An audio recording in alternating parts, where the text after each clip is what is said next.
Nueva app. Actualízala y descárgala en App Store o Play Store. TVC va con vos.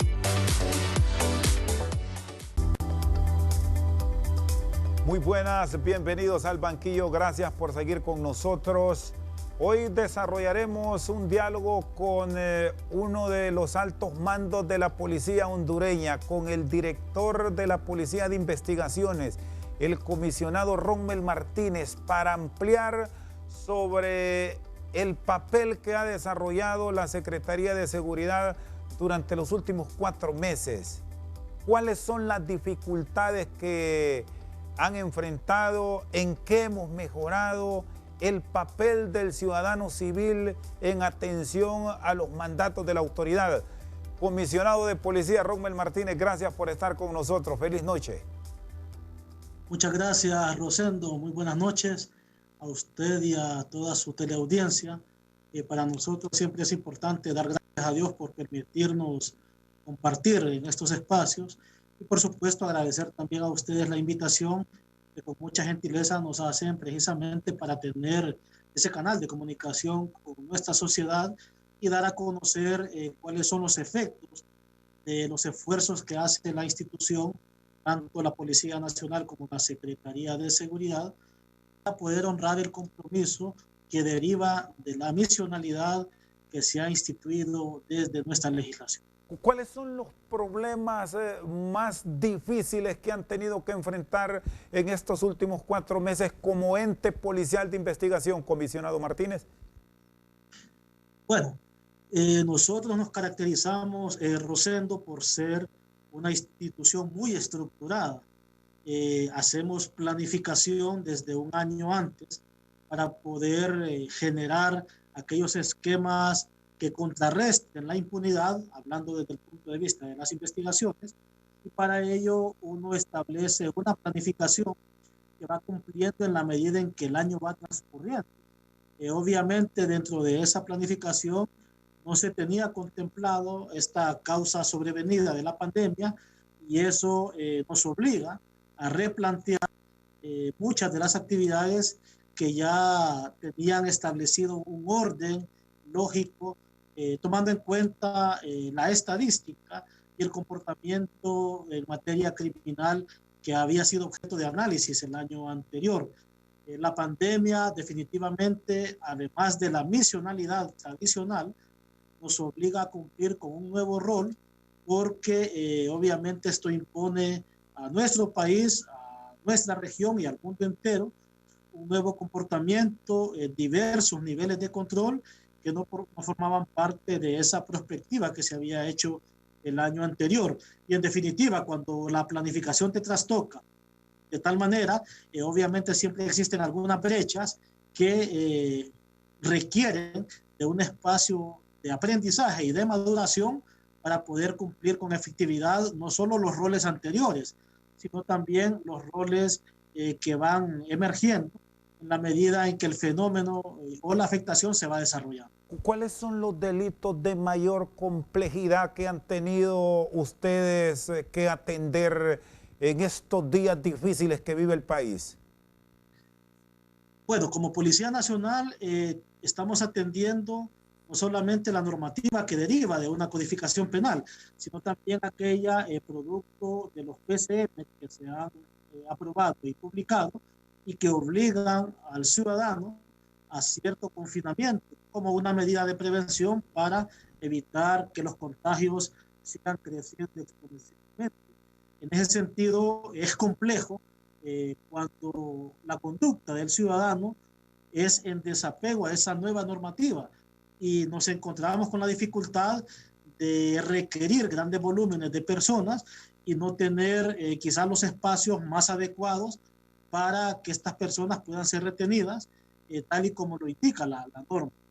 Eso es lo que respecta de repente a la falta. ¿Se cansaron en algunos momentos como autoridad, entendiendo el concepto cansado de estarle diciendo a un ciudadano, hoy no puede usted salir a actividades a la calle porque no puede circular, porque ya el decreto del Ejecutivo lo establece y llegaron a niveles en que ya le fue imposible estar requiriendo tantos ciudadanos que no hizo caso y que aún hoy sigue en la calle a pesar del alto riesgo de contagio que tenemos? Creo que una de las características que se ha visibilizado por parte de los miembros de la Policía Nacional en esta crisis sanitaria es precisamente la perseverancia. Y la perseverancia en el sentido de poder honrar ese compromiso, de cumplir con esas misionalidades que se nos están asignando. Por supuesto que se genera un desgaste cuando hay una carga que no se tenía contemplado en el guión para este año. Pero creo que está de más mencionarlo porque ha quedado evidenciado de que la Policía Nacional es una de las instituciones que está en primera línea y que hemos sido consecuentes con el compromiso que hemos adquirido como funcionarios públicos. En ese sentido, buscamos un esquema discrecional de poder hacer cumplir la norma sin generar un mayor perjuicio, pero siempre procurando que el espacio de reducción de la movilidad del ciudadano sea en función de evitar de que los contagios sigan creciendo exponencialmente. Esta es una situación que, si bien es cierto, requiere del control formal de las autoridades, es más intenso cuando deriva del autocontrol que cada una de las personas debemos de tener, porque al final de cuentas nosotros nos exponemos a un riesgo o nos ofrecemos para ser aquellos candidatos a una hospitalización o incluso hasta perder la vida, precisamente por la inobservancia de la normativa que está siendo derivado tanto del esquema de salud como de la Secretaría de Salud y de otras autoridades que están coadyuvando en este esfuerzo para poder contener los efectos de la pandemia, pero al mismo tiempo para seguir cumpliendo con esa misión en cuanto a la prevención y a la persecución del delito. Hay un decreto ley del Estado que manda la detención, incluso hasta mandarles a realizar trabajos comunitarios y hasta multas a las personas que circulan sin el tapaboco, la mascarilla, que esto lo seguimos observando prácticamente en todo el territorio nacional. Esa actividad, ¿cómo la están controlando? Sobre todo en centros de alta concentración, que para el caso aquí en Tegucigalpa la podemos observar a pesar del llamado constante las zonas de los mercados, comisionado Martínez. Sí, definitivamente el problema es un problema de grandes centros de aglomeración urbana de personas. Creo que la Policía Nacional se ha desdoblado en varias líneas. Para el caso, la circulación de los vehículos está siendo objeto de auditoría constantemente por los miembros de la Dirección Nacional de Vialidad y Transporte. En cuanto a la circulación de personas, de peatones, en desapego con el uso del tapaboca o que no guardan la distancia recomendada, existe también la Dirección Nacional de Prevención y Seguridad Comunitaria para poder materializar esa expectativa de conducta que se tiene del ciudadano y sancionar a aquel que incumple. Y en el caso nuestro de DPI, hemos sido un ente coadyuvante tanto con la Dirección de Prevención como con la Dirección de Vialidad y Transporte, haciendo un acompañamiento en los diversos retenes para revisar la data de aquellos ciudadanos que se están moviendo en vehículos o que lo están haciendo como peatones, tomando en cuenta de que de repente este tipo de fenómenos podría generar algún tipo de falta de observación de aquellas personas que tienen antecedentes policiales o que tienen alguna orden de captura en su contra. Entonces, es un trabajo que se ha abordado de manera integral, insisto, focalizando la pandemia como quizá la crisis de mayor complejidad en este momento, pero no descuidando el cumplimiento de la misión que se nos ha encomendado como Policía Nacional. Y hemos hecho presencia a lo ancho y largo del país. Si bien es cierto, hemos tenido de repente alguna disminución en el recurso humano, en el sentido de que también tenemos funcionarios que han salido contagiados. Los que quedamos, hemos buscado la manera inteligente de poder manejar un rol o una turnicidad que nos permita seguir cumpliendo con efectividad con la misión que tenemos. Bueno, ya que entramos a esta área están en primera línea, al igual que muchos otros profesionales y áreas de trabajo, ¿cómo está el personal a nivel de la Dirección Policial de Investigaciones? ¿Hay caídos, hay retirados? ¿Cómo han logrado articular una presencia efectiva en todo el país a pesar de estas bajas? Bueno, creo que es importante hablar primero de los esquemas de autoprotección que tenemos como miembros de la Policía Nacional. Afortunadamente, la Dirección Policial de Investigaciones, por la misión que cumple o por las funciones que cumplen, ya disponía de dispositivos de autoprotección, específicamente los trajes, porque recuerden que nosotros somos los que hacemos los levantamientos de cadáveres o los que trabajamos las escenas del delito, y ahí siempre es requerido dispositivos de bioseguridad.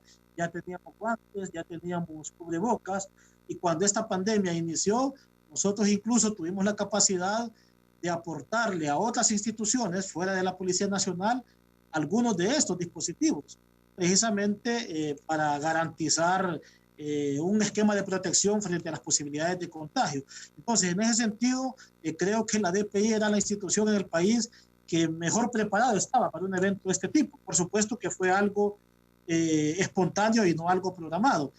Sin embargo, la Secretaría de Seguridad y la Policía Nacional ha hecho esfuerzos y ha anticipado la adquisición de estos dispositivos de bioseguridad para el resto de funcionarios de la Policía Nacional, a tal grado de que nosotros disponemos tanto del jabón para hacer lavado de manos constante en todas nuestras instalaciones.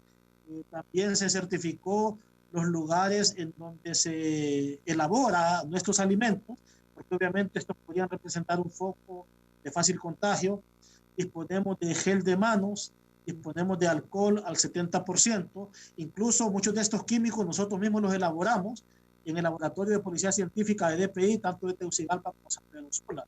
Asimismo, se nos ha dotado de caretas que constituyen una pantalla de protección en el momento en que se interactúa con otro tipo de personas, los cubrebocas mismos, y también algún tipo de mascarillas especiales para algunas unidades que cumplen un rol que representa un mayor riesgo, específicamente cuando muere una persona por COVID dentro de un centro penal, por ejemplo, como es una muerte bajo custodia, ya la ley obliga a la realización de autopsia y a la consecuente identificación mediante la toma de huellas dactilares.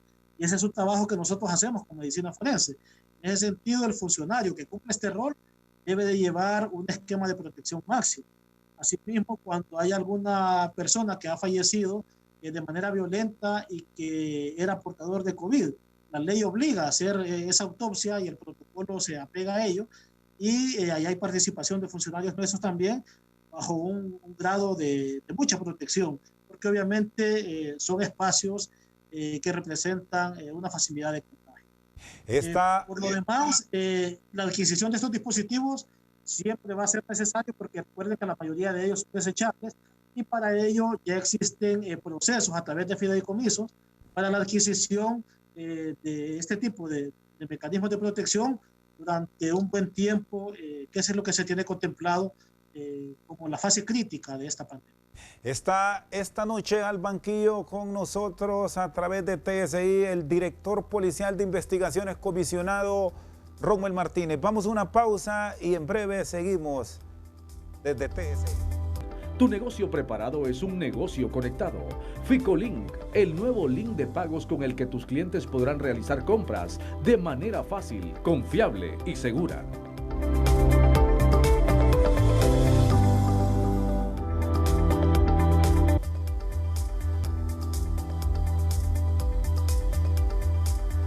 Esta noche al banquillo comparece el director policial de investigaciones, comisionado Rommel Martínez. A pesar de todos estos servicios de protección que ustedes le brindan, hay personal que se ha tenido que retirar contagiado. Sí, en el caso de DPI tenemos un aproximado de casi 50 funcionarios que dieron positivo con PCR y que obviamente están bajo un tratamiento y bajo un esquema de aislamiento. Este era un riesgo asumido porque precisamente el rol nuestro es un rol de exposición, atendiendo personas que acuden a nuestras oficinas o que llaman para que se haga lo correspondiente en materia de investigación criminal cuando han sido víctimas de un delito. Uno de los mayores servicios solicitados en el esquema de esta pandemia es precisamente el que se reporta desde la comisión de actos de violencia doméstica. Esto es algo que no lo podemos dejar para después, y la Dirección Policial de Investigaciones de inmediato está atendiendo cualquier denuncia en este contexto. Bueno, vamos por parte, porque ustedes son pieza fundamental en todo el proceso, en el tema de los sepelios y en el levantamiento de cuerpos por el proceso de investigación. ¿Cómo lo están manejando? Porque hemos observado que hay algunos sepelios en donde no se está respetando el protocolo a seguir. ¿Cómo se llevan esos casos, comisionado Martínez? Como punto de partida, Rosendo, en conjunto con Medicina Forense, se elaboró un protocolo precisamente para establecer cuáles iban a ser las participaciones de cada una de las instituciones, atendiendo la característica muy propia de un fallecimiento. En ese sentido, se estableció de que cuando exista un muerto por COVID, el levantamiento lo tienen que hacer las autoridades de SINAJER. Hay tiempos bastante cortos para proceder al sepelio. Y por supuesto que hay directrices para mantener un distanciamiento, incluso entre las pocas personas que asisten a este sepelio, y este es un espacio que queda reservado para la familia más cercana. Esa es una posibilidad. Hay una segunda posibilidad que es, de acuerdo al protocolo, para aquellos fallecidos que siendo pacientes de COVID resulten muertos bajo un espacio de internamiento penal. O sea, son personas que fallecen bajo la custodia del Estado. Aquí nos vemos obligados a la realización de una autopsia y a la toma de las huellas dactilares, porque la ley así lo establece y el protocolo quedó en ese mismo sentido. Luego de que se realizan estas actividades en medicina forense, ese cuerpo es retirado por la funeraria y directamente va al lugar en donde se va a realizar el sepelio. Hay una custodia por parte de la Dirección de Prevención y Seguridad Comunitaria para garantizar que efectivamente se cumpla con el traslado directo desde la sala de medicina forense hasta el lugar en donde va a ser el sepelio. Y yo le trasladaba este interrogante, comisionado Martínez, porque sabemos del comportamiento que tiene el hondureño y la mayor parte de latinos con los seres queridos, que la costumbre ha sido la vela, el acompañamiento de familiares y amistades.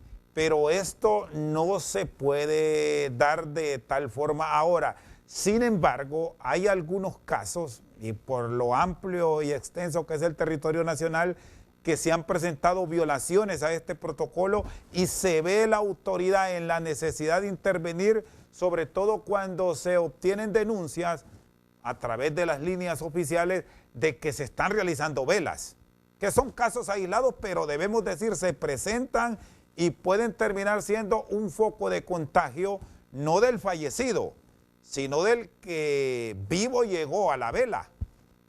Claro, creo que se han desarrollado sendas campañas para generar conciencia. Tal y como usted lo apuntaba, esto viene a romper nuestros esquemas tradicionales de comportamiento cuando fallecía algún amigo o algún familiar. Pero hay que entender, y los seres humanos para eso tenemos raciocinio, de que esta pandemia viene a marcar un antes y un después, es un parteaguas de lo que fue y lo que es de aquí en adelante. En ese sentido, la población debe de ser parte de un mismo pensamiento lógico con la autoridad, porque al final de cuentas lo que pretende esto es generar un bien común o evitar un perjuicio colectivo. Y tal y como usted lo decía, a lo mejor el problema no es el fallecido, el problema es la concurrencia de los dolientes, sin el control correspondiente, porque al final de cuentas Esto genera una aglomeración que es muchas veces fatal para que el contagio crezca exponencialmente.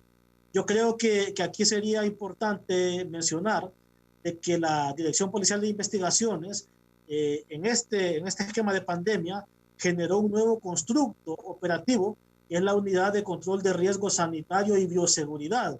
Esta unidad ha hecho un acompañamiento bastante fuerte, es como el brazo operativo de la Comisión de Control de Riesgo Sanitario, que es rectorada por el Ministerio del Trabajo, y es la que se encarga de garantizar que los diversos comercios que quieren ser parte de la reapertura responsable cumplan con las medidas de bioseguridad y garanticen a sus usuarios aquellos espacios que neutralizan las posibilidades de contagio.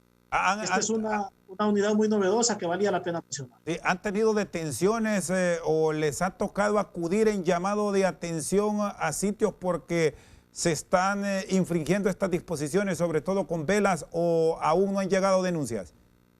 Por supuesto que han habido acciones y han habido consecuencias también.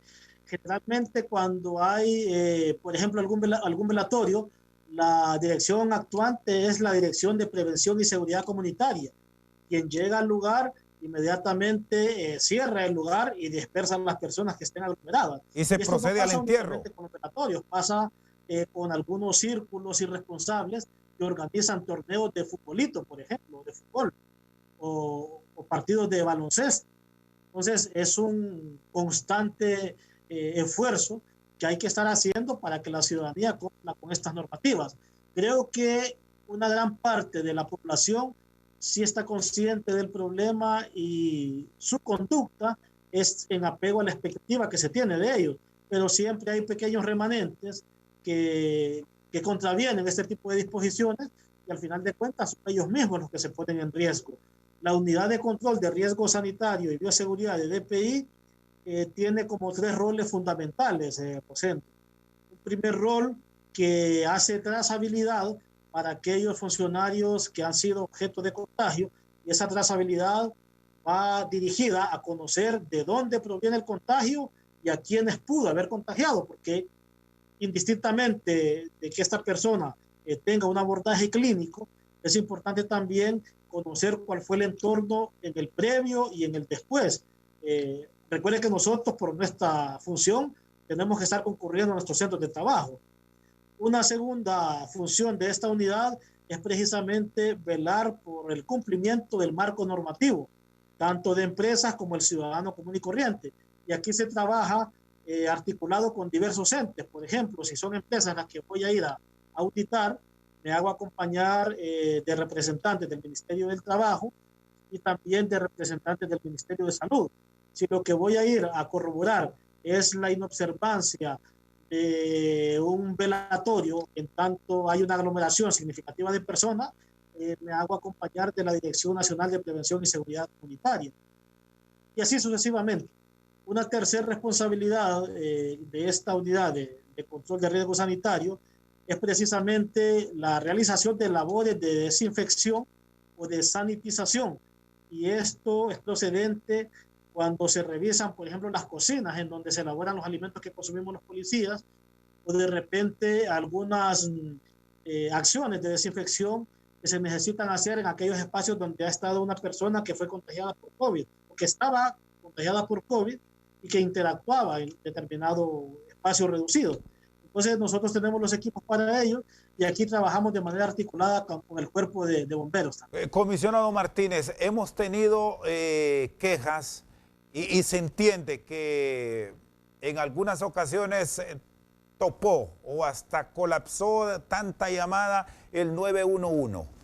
¿Hay alguna otra alternativa de una comunicación directa con la autoridad para atender casos como estos que los hemos escuchado a lo largo y ancho del territorio nacional?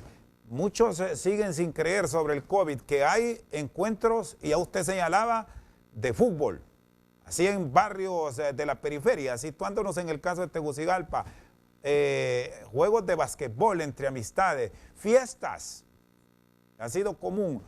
¿cuál es la ruta ideal que ustedes plantean para que esa queja llegue a la autoridad y que acuda? Porque muchas veces los vecinos presentan la queja entre ellos y terminan armándose hasta relajos, porque el común de nosotros es decir, si yo estoy en mi casa, ¿y cuál es el problema? Claro, el esquema de comunicación es el 911, definitivamente, Roseto. 911 tiene una robusta capacidad para despachar cada uno de los asuntos de los cuales conoce. Y no creo conocer una mejor alternativa, por una parte. Por otra, si bien es cierto, el ciudadano común y corriente puede estar en su domicilio, en su casa, pero debe de recordar de que se debe a un vecindario y de que una armónica convivencia está supeditada a que nos comportemos bajo una lógica que en este momento ha sido dictada por una normativa. No estamos en cualquier momento de la vida nacional. Estamos frente a una pandemia que está afectando al mundo, que está afectando a las regiones y que está afectando a nuestro país. Y que hasta cierto punto no hemos todavía vivido el peor de los momentos. Creo que la mano de Dios ha sido muy protectora con los hondureños. Y también, por supuesto, los esfuerzos que se están haciendo desde el ciudadano mismo y también de las instituciones del Estado. Pero, en definitiva, el 911 y de repente habrá que revisar qué es lo que sucede cuando la gente se queja de que no le contestan, pero entiendo de que la plataforma más robusta de comunicación y despacho de asuntos lo tiene el 911. No va a existir en el país una alternativa. Muy bien, está con nosotros al banquillo el director policial de investigaciones, Rommel Martínez. Vamos a una pausa, ya regresamos.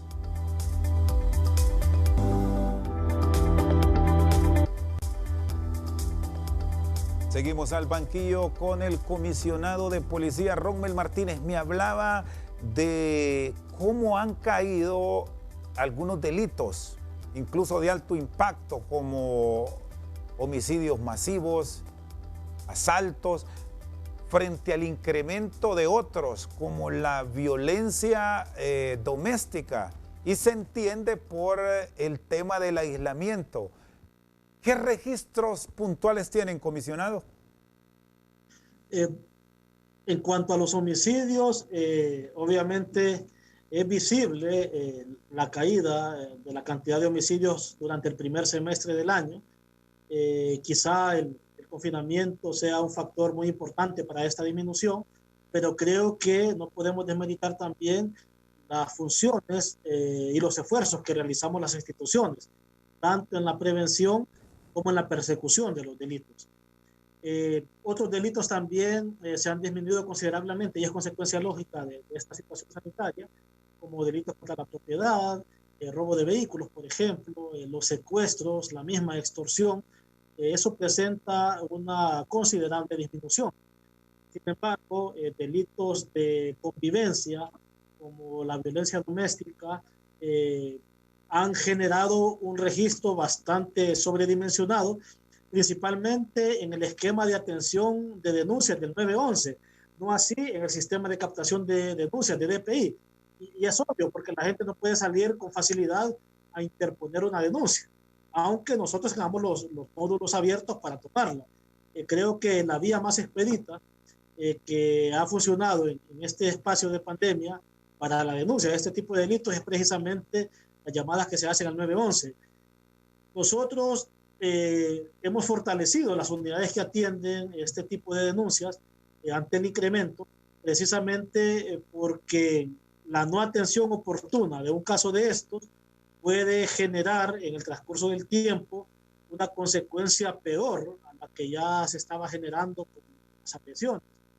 En ese sentido, hemos articulado de manera muy efectiva con el Ministerio Público, a pesar de que ellos también han estado en aislamiento, pero el esquema de atención de este tipo de casos sí lo estamos desarrollando al 100 con la Fiscalía de turno y también con algunas fiscalías especiales como la Fiscalía que atiende asuntos de la mujer menor y tercera edad, que se han demostrado bastante anuentes para poder hacer un sacrificio frente a la exposición del contagio y poderlos atender en tiempo real este tipo de casos. Esta denuncia y la actuación como tal de la autoridad debe registrarse de manera presencial. Aquí no podemos valernos de estos sistemas que ahora mismo tenemos, ustedes de su despacho, nosotros de nuestro estudio, de manera virtual, comisionado, ¿o sí se puede?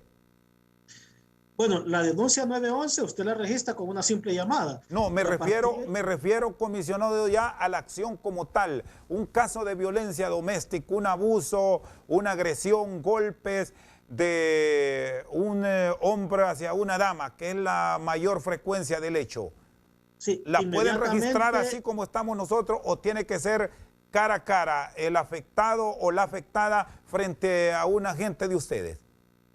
El afectado no necesita moverse, Rosendo, porque con la simple noticia que me dé el 911, mi equipo se desplaza a la casa de la afectada. Mi equipo se desplaza.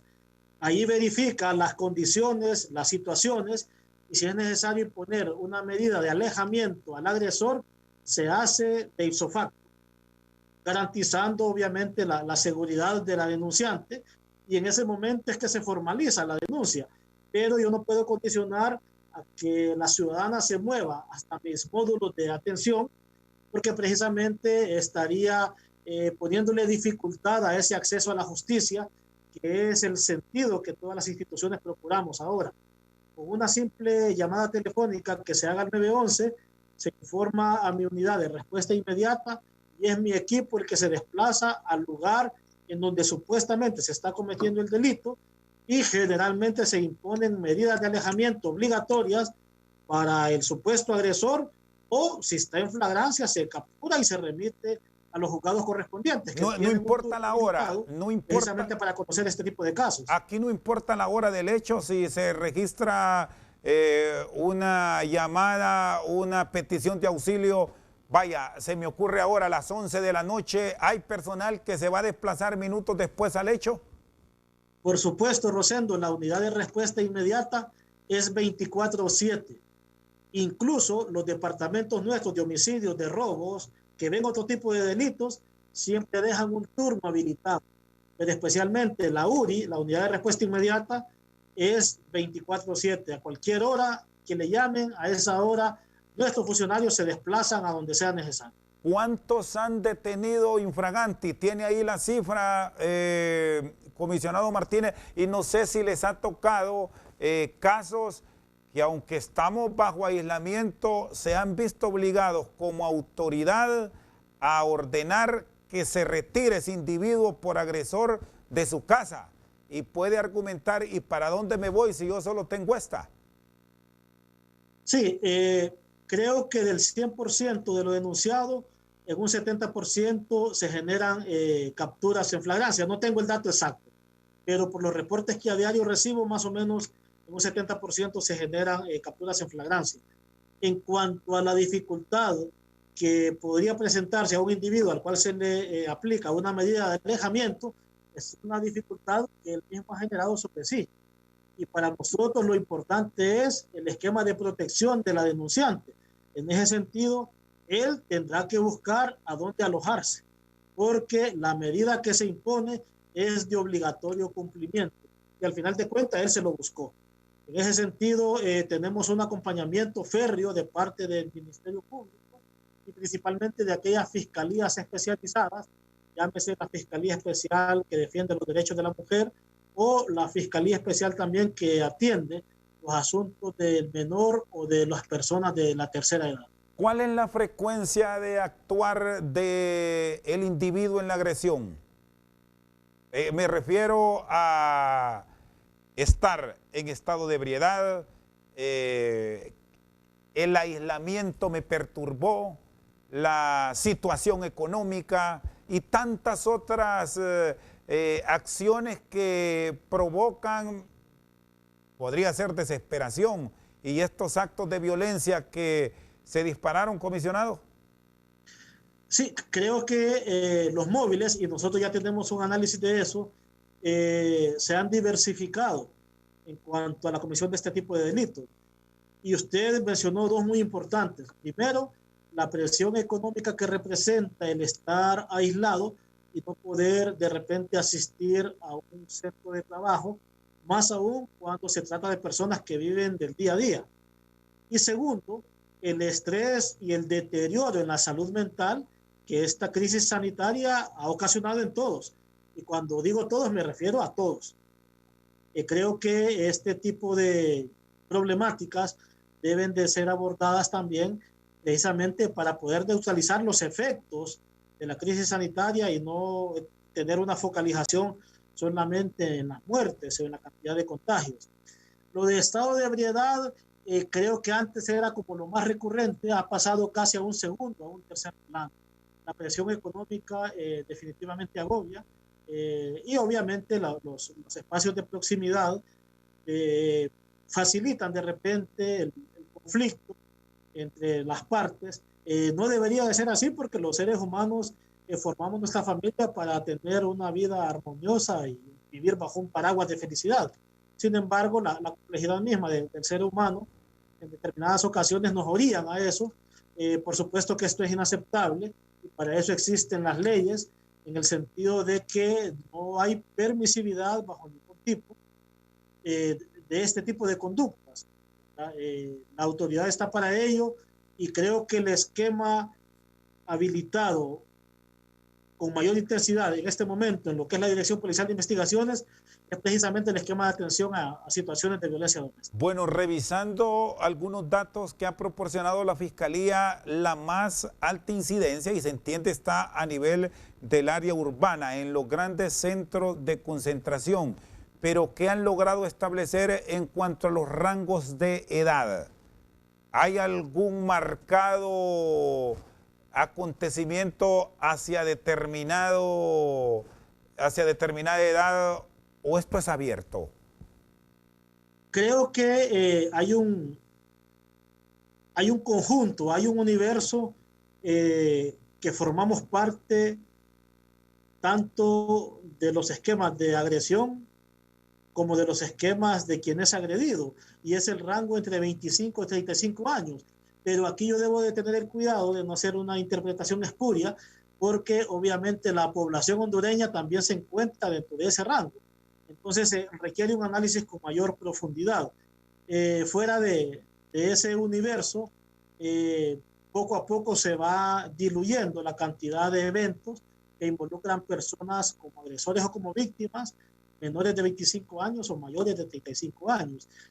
Pero entiendo de que esto se debe precisamente a que el músculo mayor, el músculo etario mayor que tiene nuestro país es precisamente el que se ubica en ese universo de 25 a 35 años y quizás hasta 40 años.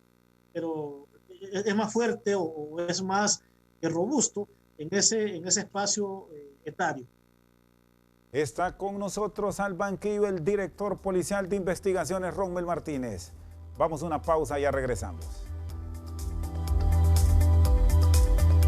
Gracias a Ficolink. Tu negocio preparado es un negocio conectado. Ficolink, el nuevo link de pagos con el que tus clientes podrán realizar compras de manera fácil, confiable y segura.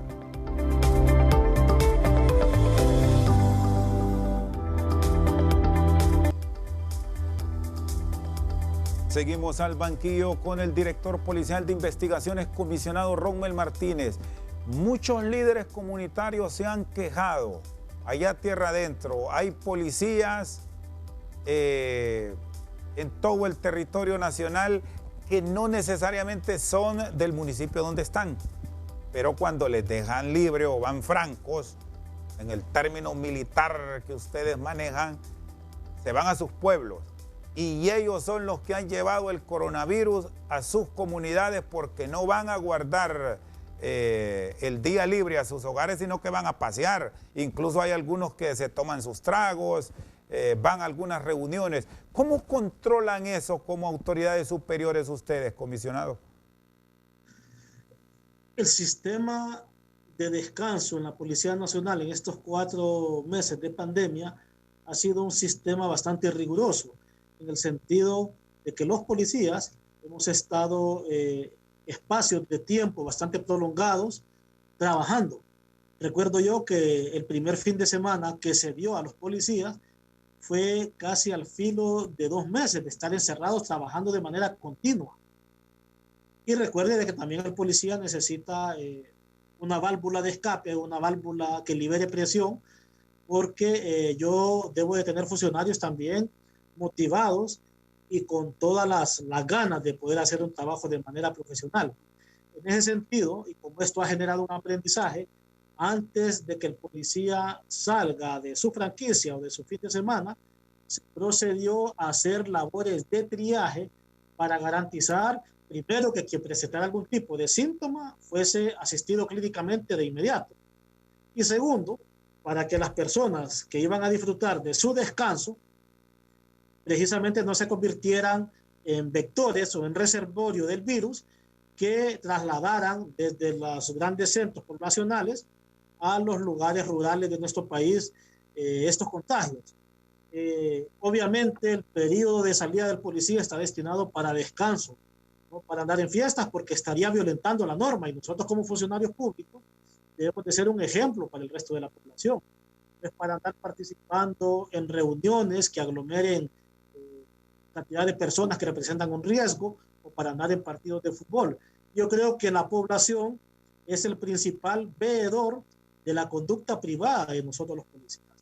Todos resentimos el hecho de no poder convivir con nuestra familia como lo hacíamos antes, de no poder convivir con nuestros amigos como lo hacíamos antes, pero entendamos, esta es una nueva normalidad. La pandemia ha sido un parteaguas de un antes y un después, y ese es el formato al cual debemos acostumbrarnos. Por supuesto de que casos como el que usted refiere son muy, pero muy excepcionales, y cuando esto ha sido verificado, estos funcionarios son sometidos a los procedimientos administrativos. ¿Hay sanciones ya? El policía es un guía de la comunidad. ¿Hay sanciones ya por este tipo de abusos que me dice usted se han presentado de forma aislada, comisionado? Claro que sí hay sanciones, Rosendo, y hay otros procedimientos administrativos que están en curso cuando estas faltas caben dentro del esquema de muy graves. Probablemente esto genere incluso la cancelación del acuerdo de nombramiento del funcionario. ¿A cuánto, van a perder el trabajo? ¿A cuánto les ha tocado pasar esta factura? Por lo menos en la dirección suya. Recuerden que estos procesos los maneja Lidapol, no los manejo yo. ¿Y están al día, comisionado?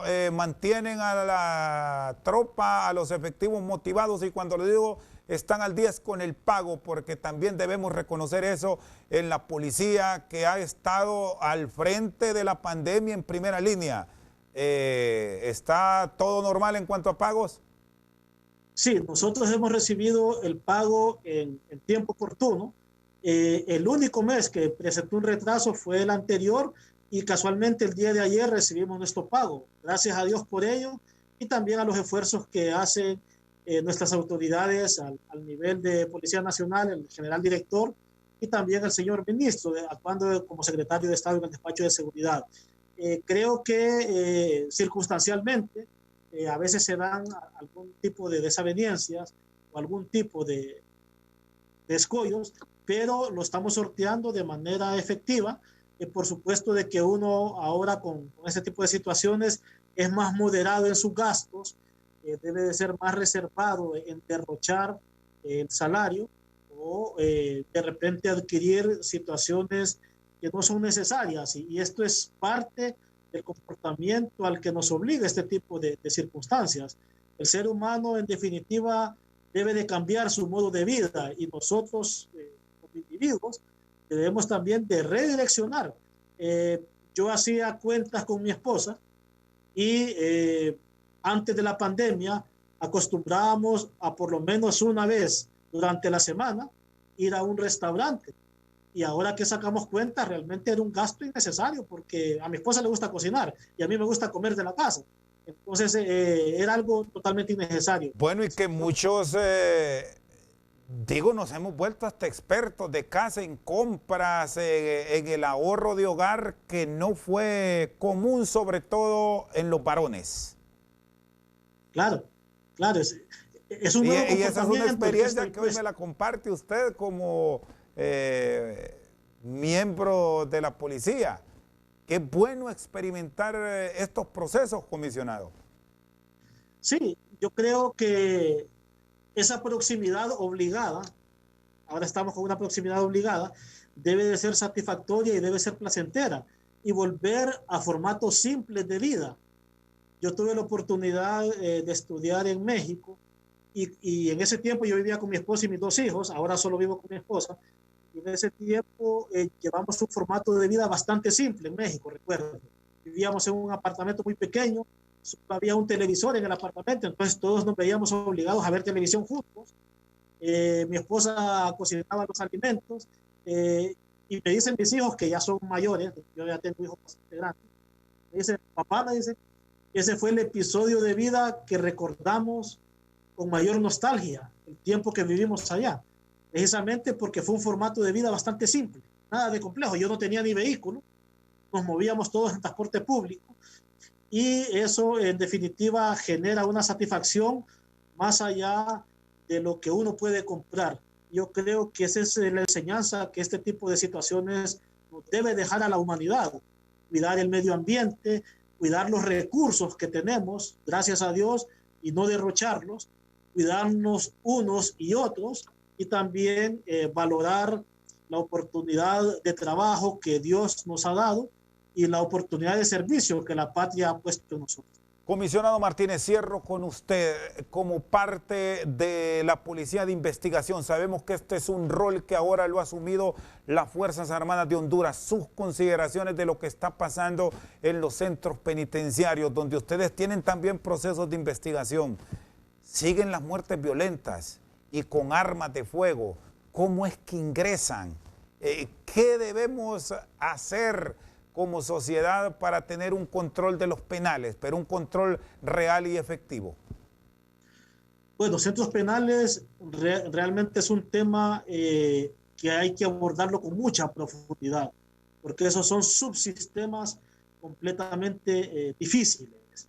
De manera hidalguesca, digo yo, Fuerzas Armadas y la Policía Nacional también, porque nosotros tenemos funcionarios ahí también, se han hecho cargo de este rol de control en los centros penales para poder hacer una verdadera rehabilitación y una posterior reinserción social. El Estado debe de volver la mirada con mucha intensidad a resolver la problemática de los centros penales, porque el hacinamiento mismo, esa aglomeración y la falta quizá de arquitectura penitenciaria no le permite al Instituto Nacional Penitenciario cumplir a cabalidad con su misionalidad. Este es un desafío que no se va a resolver en pocos años. Esto requiere de un empeñamiento, desde mi punto de vista, mínimo de unos 10 años para poder tener un esquema de atención penitenciaria aceptable.